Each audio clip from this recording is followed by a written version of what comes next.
This is Lee Jennings from the Funeral Portrait, and you're listening to the Brutally Delicious Podcast.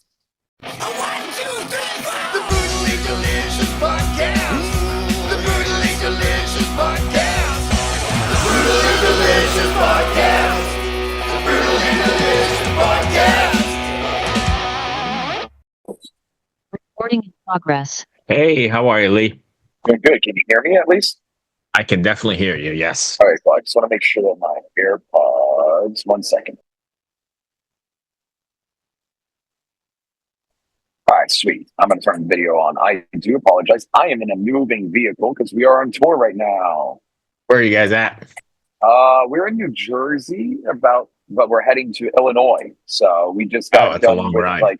we it's basically we're on like 5 tours at once. So we just got done with the first little bit, and now we're going to the next one. So just crossing So them you off. playing Jersey last night? No, we did a radio interview this morning. So we played in Oh. Boston the day before. So Gotcha. Well, cool. Thank you for taking the time, and I think it works Of out perfect. course. I can hear you fine and see you fine, so we're good to go. awesome. I love that. Good. Anyway, we could just jump right in if you want. Yeah, I I love guess that. first, let's just start with the videos. I've been watching Hearst for Two and Holy Water. Awesome. Those are really, really well done. Like, you guys put a lot of time into those videos, right? Yeah, I mean, it's crazy because like Hearst for Two, we probably like got it together in like a week. Really? So it's super funny, yeah. Because and same with Holy Water too. I mean, a lot of our stuff is so last minute because a lot of it is happening all at once, right? So for us, I don't know. It was one of those things that like one song went and then the other song went and the other song, and it's kind of been this like momentum kind of building. So it's been, and we're always on tour too. So it's like, okay, well, how can we all be together and do it, and all at once? So Yeah, I mean, they came together really, really well. And I mean, they don't look like your average, everybody playing in the background kind of stuff. There's a lot of stuff to it. always, we love lore. We love all that kind of stuff. So Right. it's kind of part of it. How the heck did Ivan Moody get involved in this? So last year we did a tour with Five Finger Death Punch and Marilyn Manson, and we got really lucky, and it was insane. It was in these like arenas, amphitheaters, and even in some stadiums. It was like huge, huge, huge, kind of like our big break, right? And Right. on the tour, Ivan just became kind of a fan of the band more and more, and we kind of just stayed in touch a little bit, and I gave him my number. Nothing came of it until about January. We were on the tour that we were on in January, and I get a missed call from an unknown number, and it was Ivan. He goes, "Hey, I just heard your song Holy Water on the radio, and man, like, dude, I'm obsessed with that song." He was like, "Listen, I really want to like help you guys out, and I also love the song. Like, what if I did a feature on it, and we like re-released it, and we did a music video and all this stuff?" And I was like, "Oh my god, I mean, let's do it." Hey, And so it was one of those things that just kind of one thing led to the next. that's great. What was it like touring with Manson? Were his fans pretty supportive? Oh yeah, I think it was. Here's the deal: is some of them, of course, not, but that's just life, right? I mean, no one's going to be a fan of every single thing that you do, right? But like, I would say probably 90% of them were, and same with Five Finger. I think about 90% of their fans were into it as well, right? Like, at least the people that were more open-minded to new music. I think that's it too, right? There's a lot of people that come and see these quote legacy acts, that's all they listen to. It's that band, right? So they don't care. You could be the best band in the world. They'll never listen to you because it doesn't matter to them. But, we gained some lifelong dedicated fans because of that tour. That's great. So let's talk about the record then. So Greetings from Suffocate City is described as a concept album exploring themes of religion and violence. How did you guys approach the storytelling aspect of the album, and what inspired these themes? Yeah, so a lot of it came from personal experience. I think a lot of it is, the way that you grew up, involved in, the church, or involved in the music scene, or involved in doing music for so long. I mean, the band's been around for 10 years, and it hasn't just been arena tours and, Right. amphitheaters and House of Blueses. It's been crappy clubs, playing to just the other bands that you're on tour with for many, many years until finally it clicked, and then finally a lot of that came with the years and years of experience, So we wanted to kind of put all that together in one record, and that's what Suffocate City turned into. Nice. So when you're writing, then are you writing like with a message or a takeaway for your fans, or are you just Uh, writing and then hoping they catch no, on? yeah, I mean, I think it's about, knowing that it's about everyday life, right? And about how we're doing and how, what we deal with every single day, right? So half of it's from experience of what I deal with having OCD or having depression or anxiety, right? Or it's about, Caleb, our guitarist, he deals with ADHD heavily, and he'll be doing something and then he'll go on to the next thing and it will ruin his whole entire day because he didn't do the other thing or whatever it is, and that's Right. kind of part of what this is, it's about all of our lives put together on on a CD, on a vinyl, on a cassette, or on streaming. It's there in front of everybody for them to listen to. Our life is on display. Do you ever feel that or have too much concern that you're too vulnerable to put too much of yourself in a song or a lyric? No, because the thing is I know that there's people out there that need it. There's people out there that need to listen to these songs that they feel so heavily, that they need that love. They need that, that knowledge that they're not alone. So would you feel would you say you guys have a sense of responsibility to your fans then?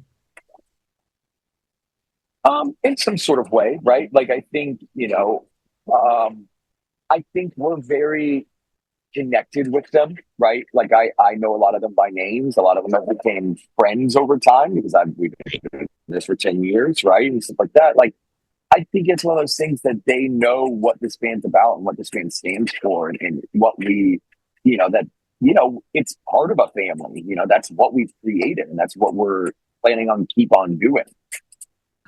And I think by listening to it, you guys have this sort of message of inclusivity and community, and it sort of resonates through most of those songs. Do people pick up on that? Oh yeah, completely. Songs like "Stay Weird" and or even "Alien" or whatever it may be. Those two, especially "Generation Psycho." Those three are pretty heavy on the community build. And a lot of that's because this is what we love to do, right? And we want to build that community, and we want to tell people it's okay to not be okay. And, like it's "Stay Weird" was written literally to be like a love letter to younger me, right? Of being like, listen, stay true, stay you, things will be okay, like, because I dealt with it heavily, heavily, heavily when I was younger. I think every single member of this band did, bullying or whatever it may be. Do you must have some really good stories then of how it connected with fans, right? I'm sure you get them after the show or emails. You got any good Oh ones yes.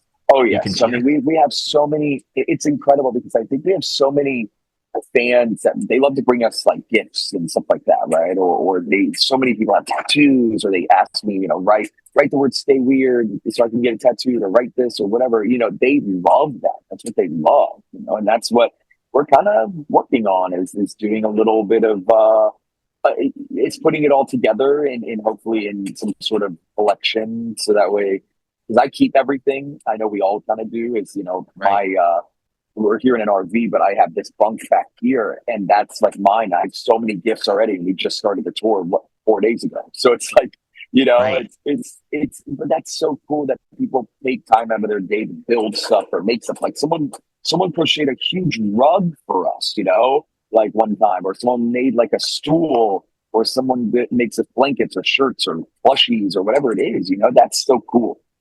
Right. So that must be pretty heavy though, too, at the same time, right? I mean, lyrics that you've written in your basement or wherever you're in your van traveling are now being tattooed on somebody's arm. That's crazy. It is. It is. Some people tell stories. They overshare a little. There's definitely Right. some overshareness. But I'm pretty good at just not disconnecting, but to be like, they needed that, and it's almost like a therapist, right? Like I'm okay.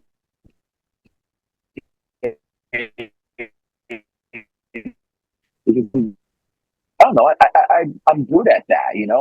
I feel like I was put on this earth to help people. And that's why I do the funeral portrait. I'm not. I don't claim to be the best songwriter in the world or the best performer, the best whatever. I think that I was on this earth to be a great singer and a great voice for the people that can't, the people that don't have a voice. Right. Do you feel any sort of pressure to live up to Pandora's Artist to Watch for 2025? Yeah, that Pandora, that was such a crazy experience, getting that call that we were going to be one of their artists to watch this year is insane. Like I never expected that. And I never expected it to do what it's been doing. And, we're on a billboard in Times Square. You know what I mean? Like, how cool is that?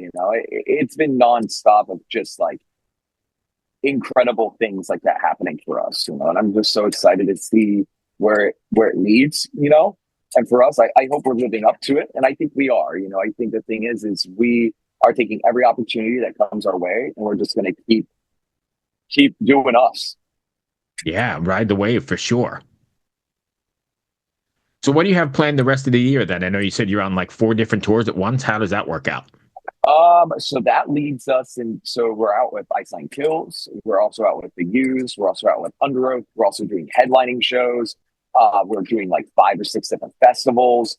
And then we'll be home in June for a little bit. And then we're going to go right back out on tour and basically the rest of the year. And then we go to Europe to end out the year. And then, we're planning on doing one of our big hometown shows too at the end of the year. So we'll see how it fully goes, and we'll see what happens next.